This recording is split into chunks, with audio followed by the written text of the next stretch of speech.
Guys आज हम दिवाली की वेकेशन के लिए सबको पूछेंगे कि उसका क्या उत्साह है और क्या है। चलिए आइए काजल बहन से बात करते हैं। काजल बहन दीपावली में आपका क्या कहना है?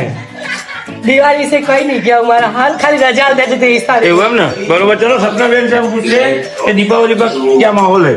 सपना बेन दिवाली ना वेकेशन વિશે શું કહેવું તમારું? દિવાળી જેવું લાગતું જ નહીં વેકેશન રજા મળે તો લાગે કઈ તારીખની રજા જોઈએ તમારે? બરોબર બરોબર। ચાલો આપણે ભાભીને પૂછીએ કે રજા વિશે શું કહેવું। બોલો ભાભી બેન બોલો। દિવાળી ખરીદી પતી કે બાકી છે? સાઈડમાં તમે પૂછે બાબા કે તમને કોઈ સાઈડમાં રજા નથી।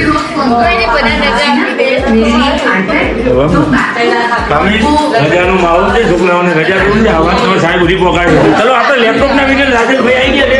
રાજેશભાઈ આપણે પૂછ્યું કે રજા વિશે શું કહેવું। રજા વિશે શું કેવું તમારે?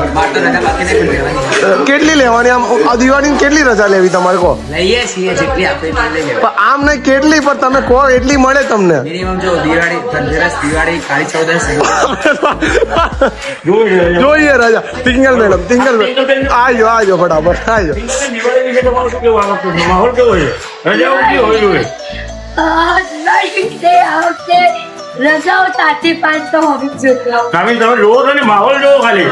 આ રવિભાઈ આવે રવિભાઈને આપણે દિવાળી વિશે તમારું શું કહેવું? બતાવો। અને હવે દિવાળીનું રજા કેટલું હોવું જોઈએ? અને દિવાળી ખરીદી કેવી ચાલે? માહોલ કેવો છે બજારમાં?